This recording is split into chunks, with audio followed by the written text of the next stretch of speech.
총알이 제 귀를 스치는 순간 저는 제가 곧 죽을 것이라 확신했습니다. 압록강 물속에 반쯤 잠긴 채 저는 제 뺨에 튄 뜨거운 피를 느꼈습니다. 그 피는 제 것이 아니었죠. 바로 옆에서 총에 맞아 쓰러진 보이부 요원의 피였습니다. 그의 몸이 제 옆으로 떠내려가는 것이 보였죠. 20대의 젊은 나이에 제가 왜 이런 끔찍한 일을 겪게 되었을까요? 이야기를 시작하기 전에 구독과 좋아요 버튼을 눌러주시면 영상을 제작하는 데 큰 힘이 됩니다. 지금 어디서 이 영상을 보고 계신지 댓글로 남겨주세요. 저는 김정은 동지의 부인, 리설주 동지를 3년간 감시했던 백조치로입니다. 지금 제 가슴팍에는 USB 하나가 방수팩에 쌓여 있습니다. 이 USB 안에는 북한 최고 권력부를 무너뜨릴 수 있는 폭탄이 담겨 있죠. 제 등 뒤에서는 조직 지도부와 보위부가 서로를 향해 총을 쏘고 있었습니다. 강 건너 중국 국경 수비대도 이쪽을 향해 조명을 비추기 시작했죠. 4개의 권력이 이 284번 지점으로 모여든 것은 제가 의도한 것이었습니다. 또 한 발의 총성. 이번에는 제 어깨를 스쳤습니다. 뜨거운 통증이 퍼졌지만 저는 비명을 참았죠. 13년간의 훈련이 제 몸에 각인되어 있었습니다. 고통 속에서도 눈 하나 깜빡이지 않는 것. 그것이 백조 요원이었습니다. 저는 물속으로 깊이 잠수했습니다. 총성이 물 위에서 계속 울려 퍼졌죠. 폐가 터질 것 같았지만 저는 계속 헤엄쳤습니다. 어깨의 상처에서 피가 흘러나왔고 강물이 상처 속으로 파고들었습니다. 차가운 통증이 온몸을 휘감았죠. 물 밖으로 고개를 내밀었습니다. 뒤를 돌아봤습니다. 총성이 계속되고 있었죠. 조직 지도부 추격조와 보위부 특수조가 서로를 향해 총구를 겨누며 대치 중이었습니다. 제가 유도한 자멸극이 시작된 것입니다. 제 앞에는 강 건너편 중국 땅이 보였습니다. 불과 50m. 하지만 그 거리가 끝없이 멀게 느껴졌죠. 저는 다시 깊이 잠수했습니다. 이번엔 숨을 최대한 참았습니다. 폐가 불타는 것 같았습니다. 하지만 저는 계속 헤엄쳤죠. 죽음보다 더 두려운 것은 다시 북으로 끌려가는 것이었습니다. 재교육소의 지하 고문실, 전기 충격과 물고문, 그리고 마지막엔 공개 처형장. 드디어 제 손이 강 건너편 흙을 움켜쥐었습니다. 저는 온 힘을 다해 몸을 끌어올렸죠. 뒤에서는 여전히 총성이 울렸습니다. 하지만 이제 그 총성은 저를 향한 것이 아니었습니다. 그들은 서로를 향해 쏘고 있었죠. 저는 축축한 흙 위에 쓰러졌습니다. 숨이 턱까지 차올랐고 온몸이 떨렸습니다. 하지만 저는 살아있었습니다. 이제부터는 저의 비밀스런 이야기를 시작해보겠습니다. 저는 이름 대신 7호라는 숫자를 받았죠. 어린 시절부터 체제의 비밀 실험체였습니다. 백조. 이 암호는 감정을 도려내는 잔혹한 훈련을 뜻했죠. 저희에게는 감정을 말살하는 약물이 정기적으로 투여되었습니다. 고통 속에서 비명 없이 버티는 시간이 유일한 생존 기준이었죠. 전기 충격이 몸을 관통할 때, 손톱이 하나씩 뽑힐 때, 저는 단 한 번도 소리를 내지 않았습니다. 눈도 깜빡이지 않았죠. 간부는 저를 보며 섬뜩하게 웃었습니다. 이 정도면 리설주 동지 가까이 붙여도 되겠어. 완벽한 백조가 되겠어. 저는 그날 밤 지하훈련소에서 스스로에게 다짐했습니다. 이 지옥을 나갈 유일한 길은 완벽한 도구가 되는 것뿐이라고. 하지만 저는 그들이 모르는 비밀을 하나 간직했습니다. 약물은 제 감정을 완전히 지우지 못했습니다. 저는 모든 것을 느끼면서도 아무것도 느끼지 않는 척했죠. 고통도, 분노도, 복수심도 모두 제 안에 살아있었습니다. 저는 그렇게 체제가 만들어낸 가장 치명적인 무기로 완성되어 갔습니다. 아니, 완성된 척했습니다. 저는 리설주 동지의 의붓동생이라는 완벽하게 조작된 신분으로 평양 관저에 침투했습니다. 제 임무는 오직 관찰과 보고, 특히 리설주 동지의 심리 상태를 분석하는 것이었죠. 리설주 동지가 사적인 자리에서 서구권 고전 시집을 몰래 읽을 때의 눈빛, 지도자 곁에서 느끼는 고독과 압박감까지 저는 상세히 적었습니다. 제 보고서 한 줄로 인해 사람의 운명이 바뀌었죠. 국제 정세에 미숙하다고 판단된 최고 의전 담당 간부가 하루아침에 해임되었습니다. 재교육시설로 보내졌죠. 저는 제 손가락 끝에 권력의 칼날이 쥐어져 있음을 실감했습니다. 하지만 저는 곧 리설주 동지의 진짜 고통을 목격하게 되었습니다. 김정은 동지는 공식 석상에서만 밤이 되면 달랐습니다. 김정은 동지는 은밀히 별도의 관저로 이동했습니다. 저는 보고서에 이렇게 적었습니다. 김정은 동지는 주 3회 이상 희천 관저로 이동. 그곳에는 은하수 관현악단 출신 여성 예술인들이 대기 중. 특히 현송월과의 밀회가 잦음. 리설주 동지는 이 사실을 알고 있으나 공개적으로 언급 불가. 어느 날 밤 저는 리설주 동지의 침실 앞을 지나가다 낮은 흐느낌을 들었습니다. 문틈으로 보이는 리설주 동지는 창가에 서서 멀리 희천 방향을 바라보고 있었죠. 김정은 동지가 그곳으로 떠난 지 2시간째였습니다. 저는 보고서에 이 장면을 적지 않았습니다. 처음으로 보고를 누락시킨 것이죠. 더 충격적인 것은 김정은 동지가 리설주 동지에게 보이는 냉담함이었습니다. 공식 행사가 끝나면 김정은 동지는 리설주 동지를 거들떠보지도 않았죠. 식사 자리에서도 대화가 없었습니다. 리설주 동지는 단지 최고 존엄 옆의 장식품에 불과했습니다. 저는 또 다른 비밀도 알게 되었습니다. 김정은 동지의 관저에는 평양의과대학 출신의 젊은 여성 의료진들이 상주했죠.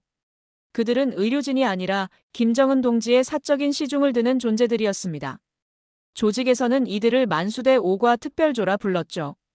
리설주 동지는 이 모든 것을 알고 있었습니다. 하지만 입 밖에 낼 수 없었죠. 최고 존엄의 부인으로서 완벽한 미소를 유지해야 했습니다. 공식 석상에서 김정은 동지의 팔짱을 끼고 걸을 때마다 저는 리설주 동지의 손이 미세하게 떨리는 것을 보았습니다. 문제는 더 심각했습니다. 김정은 동지는 리설주 동지가 대중적 인기를 얻는 것조차 견제했죠. 리설주 동지가 해외 순방에서 좋은 반응을 얻으면 김정은 동지는 며칠간 리설주 동지를 공식 석상에서 배제시켰습니다.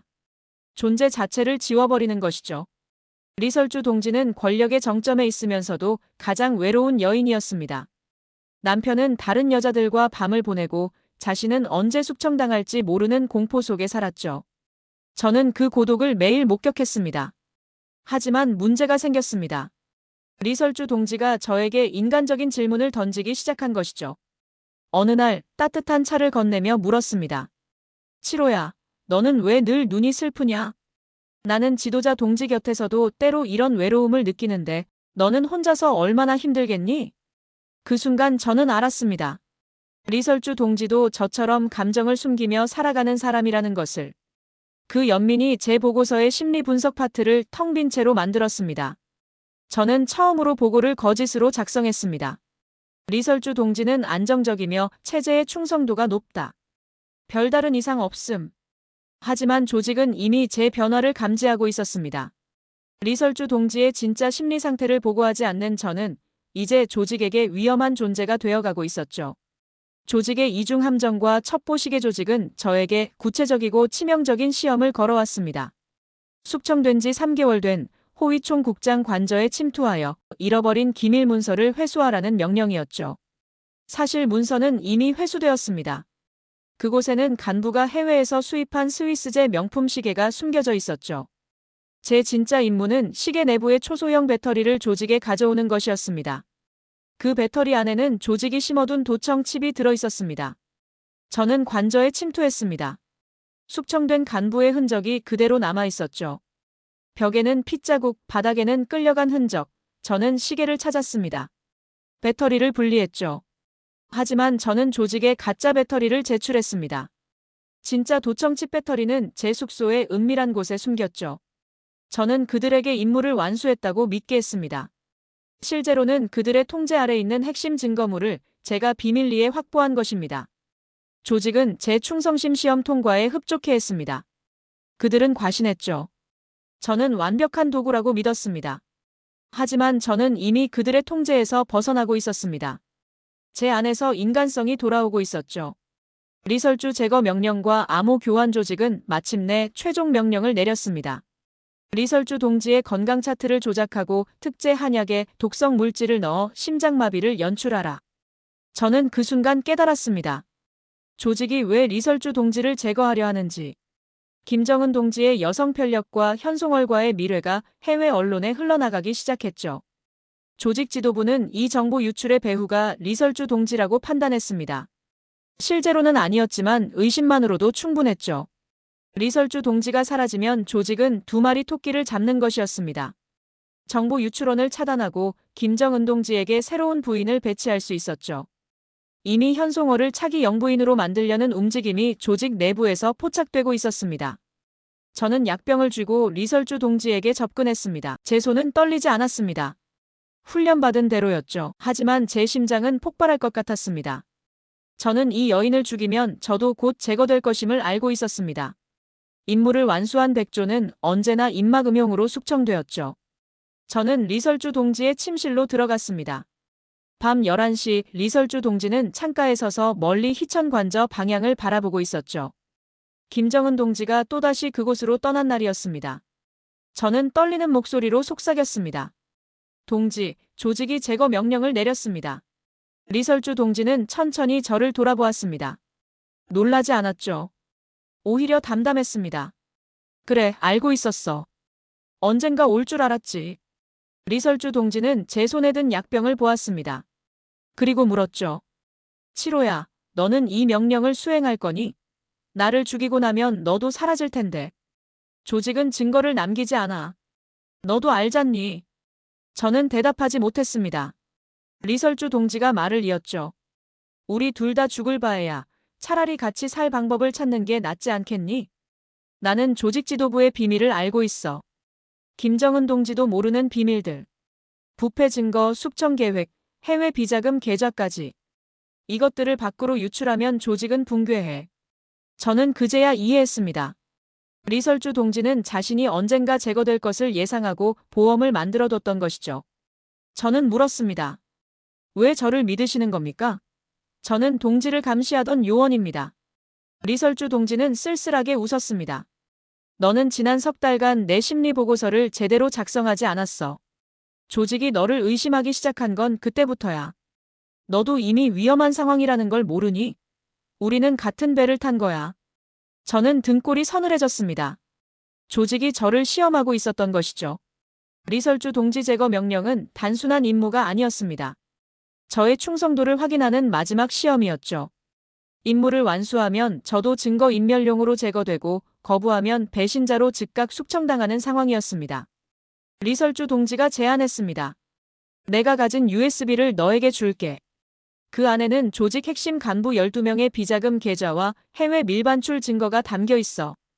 이걸 가지고 탈출하면 너는 살 수 있어. 그리고 이 정보가 외부로 새어나간다는 사실만으로도 조직은 나를 함부로 건드리지 못해. 우리 둘 다 사는 방법이야. 저는 물었습니다. 하지만 제가 동지를 배신하고 혼자 도망치면 어떻게 합니까? 리설주 동지는 제 눈을 똑바로 쳐다보았습니다. 그럼 나는 죽겠지. 하지만 너도 오래 살지 못할 거야. USB 암호를 풀려면 내가 매달 바꾸는 해독 코드가 필요하거든. 나와 내가 계속 연결되어 있어야만 그 정보는 가치가 있어. 그것은 완벽한 공생 관계였습니다. 저는 리설주 동지의 생명줄이었고 리설주 동지는 제 탈출의 열쇠였죠. 하지만 먼저 증명이 필요했습니다. 리설주 동지가 저에게 역으로 시험을 걸어왔습니다. 내가 조직의 통제에서 벗어났다는 증거를 내게 보여라. 내일 오전 7시 지도자 동지의 사적인 서재에 들어가. 책상 위에 주체사상 선집을 선군정치 선집으로 바꿔치기 하라.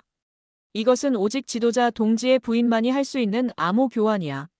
성공하면 너를 완전히 믿겠어. 저는 이해했습니다. 김정은 동지의 서재는 북한에서 가장 보안이 철저한 공간이었죠. 그곳에 침투한다는 것은 조직을 완전히 배신하는 행위였습니다. 발각되면 3대가 멸문당하죠. 하지만 성공하면 리설주 동지는 저를 믿고 USB를 건넬 것이었습니다. 저는 그날 밤 관저의 보안망을 뚫고 서재에 침투했습니다. 복도마다 감시 카메라, 계단마다 경비조.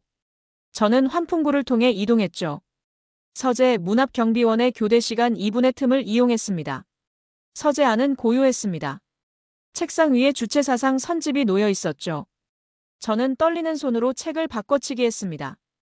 이 행동은 오직 리설주 동지를 믿는다는 극도의 신뢰 없이는 불가능했습니다. 발각되면 즉각 총살이었죠. 아침, 리설주 동지는 저에게 다가와 말했습니다. 당신이 살아야 내가 산다.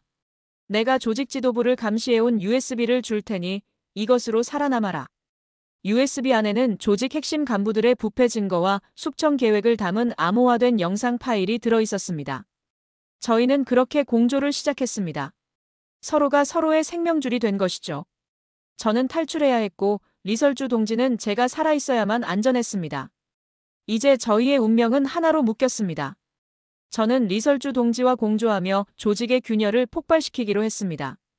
희생양이 필요했죠. 저를 지속적으로 감시하던 라이벌 동료 백조강 요원을 선택했습니다.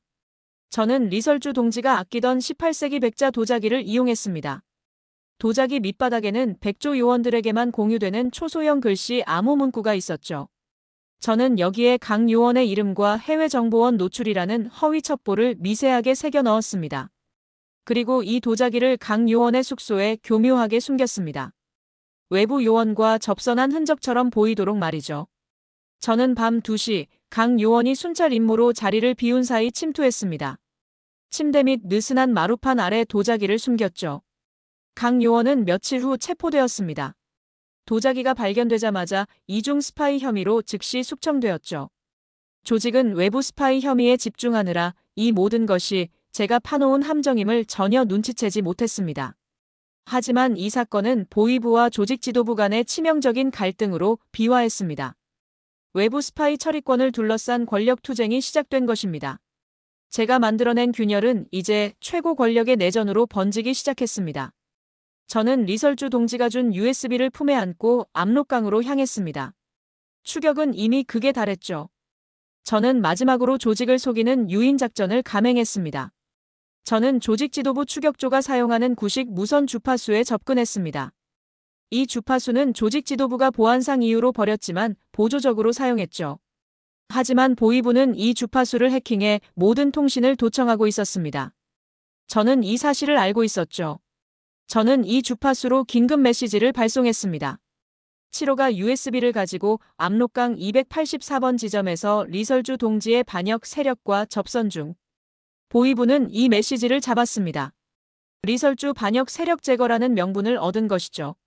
조직 지도부는 7호 회수라는 명분을 가졌습니다. 그들은 서로 다른 목표를 향해 284번 지점으로 돌진했습니다. 저는 이미 강변에 도착해 있었죠. 보위부의 시야에 노출되는 순간 저는 강물로 몸을 던졌습니다. 뒤에서 조직 지도부 추격조가 도착하여 저를 향해 총구를 겨누었습니다.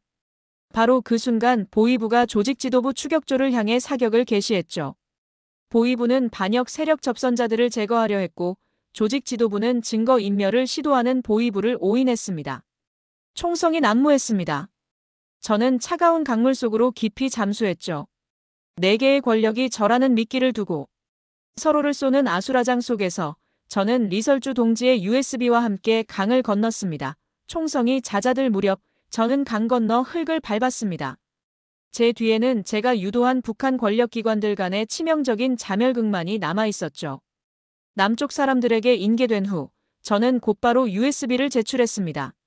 그 안에는 리설주 동지가 3년간 수집한 조직 지도부 핵심 간부 12명의 결정적 증거들이 담겨 있었습니다. 해외 비자금 계좌 내역, 중국과 러시아 무기 중개상들과의 뒷거래 녹취록, 김정은 동지 몰래 진행된 권력 재편 계획서까지. 남쪽 정보기관은 이 USB의 가치를 즉시 파악했습니다. 하지만 공개는 하지 않았죠. 대신 더 치밀한 방법을 선택했습니다. 정보기관은 USB 내용 중 일부를 선택적으로 북한 내부로 역유출시켰습니다. 조직 지도부 간부 3명의 비자금 계좌 정보를 김정은 동지의 책상 위에 올라가도록 만든 것이죠. 출처는 알 수 없게 마치 내부 고발처럼 보이도록 조작했습니다. 결과는 즉각 나타났습니다. 해당 간부 3명은 일주일 내에 모두 숙청되었죠. 김정은 동지는 조직 지도부 내부에 배신자가 있다고 판단했습니다. 조직 지도부는 대대적인 내부 숙청에 돌입했고 간부들은 서로를 의심하며 고발하기 시작했습니다. 더 중요한 것은 리설주 동지의 위치 변화였습니다. 정보기관은 리설주 동지를 제거하려 했던 조직 지도부 간부들의 명단과 증거를 김정은 동지에게 흘렸죠. 부인을 제거하려 한 반역 세력이라는 프레임을 씌운 것입니다. 김정은 동지는 분노했습니다. 조직 지도부의 핵심 간부 5명이 추가로 숙청되었죠. 그들은 모두 리설주 동지 제거 계획에 관여했던 인물들이었습니다. 리설주 동지는 하루아침에 피해자이자 충성스러운 부인으로 재평가되었습니다. 저는 남쪽 정보기관을 통해 이 모든 과정을 지켜봤습니다. 리설주 동지는 이제 안전했죠. 리설주 동지를 위협하던 세력은 완전히 제거되었고 김정은 동지는 오히려 리설주 동지를 보호하는 입장이 되었습니다. 한 달 후 저는 리설주 동지로부터 마지막 메시지를 받았습니다. 비밀 경로를 통해 전달된 짧은 편지였죠. 7호에게. 당신 덕분에 나는 살았습니다. 조직 지도부는 붕괴 직전이고 나를 위협하던 자들은 모두 사라졌어요. 김정은 동지는 이제 나를 의심하지 않습니다. 오히려 충성스러운 부인으로 대우하죠. 당신이 건넨 USB는 나와 당신 모두를 살렸어요. 이제 우리는 각자의 길을 가야 합니다.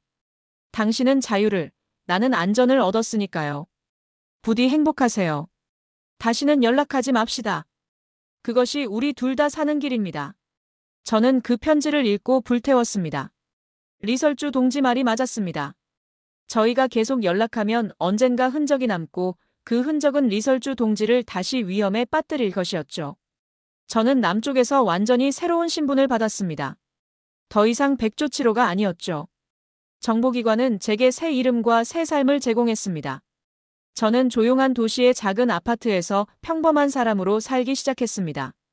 처음에는 적응이 어려웠습니다. 감시받지 않는 삶, 명령받지 않는 일상, 두려움 없는 밤. 모든 것이 낯설었죠. 저는 몇 달간 악몽에 시달렸습니다. 압록강의 총성, 리설주 동지의 외로운 눈빛, 숙청당한 동료들의 얼굴. 하지만 시간이 지나며 저는 치유되기 시작했습니다. 약물로 억눌렸던 감정들이 천천히 돌아왔죠.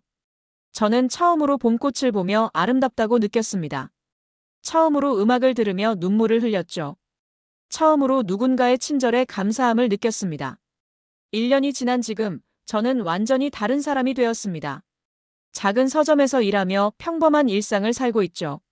손님들과 책 이야기를 나누고 퇴근 후에는 강변을 산책합니다. 북한에서는 상상도 할 수 없었던 평화로운 삶입니다. 리설주 동지는 평양에서 여전히 최고 존엄의 부인으로 살고 있을 것입니다. 공식 석상에서 완벽한 미소를 지으며 김정은 동지 옆을 걷고 있겠죠. 하지만 이제 리설주 동지는 안전합니다. 리설주 동지를 위협하던 세력은 사라졌고 새로운 적들은 리설주 동지가 어떤 카드를 가지고 있는지 알게 되었으니까요. 저희는 다시는 만나지 않을 것입니다. 연락도 하지 않을 것이죠. 하지만 저는 압니다. 리설주 동지도 어딘가에서 저처럼 조용히 숨을 쉬며 각자의 방식으로 살아남았다는 것을. 그것으로 충분합니다. 저를 둘러쌌던 모든 의혹과 사건은 완전히 종결되었습니다. 조직 지도부는 내부 숙청으로 와해되었고 보위부는 책임 공방으로 무력화되었죠. 저를 쫓던 추격조는 284번 지점에서 벌어진 총격전의 책임을 서로에게 떠넘기다 해체되었습니다. 저는 이제 백조치로가 아닙니다. 저는 그저 자유로운 한 사람입니다. 매일 아침 눈을 뜰 때마다 저는 감사함을 느낍니다. 명령 없이 하루를 시작할 수 있다는 것, 두려움 없이 잠들 수 있다는 것, 그리고 누군가를 감시하거나 배신하지 않아도 된다는 것에. 압록강을 건넌 그날 밤의 총성은 이제 먼 기억이 되었습니다. 리설주 동지와의 마지막 대화, USB 속의 비밀, 4개의 권력이 충돌하던 순간. 모든 것이 끝났습니다. 저는 지금 서점 창가에 앉아 이 이야기를 마무리합니다. 밖에는 평화로운 거리가 펼쳐져 있고 사람들은 자유롭게 걷고 있죠. 저도 이제 그들 중 하나입니다. 그것이 제가 원했던 전부였습니다. 이것이 백조치로의 마지막 이야기입니다. 더 이상 숨겨진 비밀도 남은 임무도 없습니다. 저는 완전히 자유로워졌고 리설주 동지는 완전히 안전해졌습니다. 저희의 이야기는 여기서 끝입니다.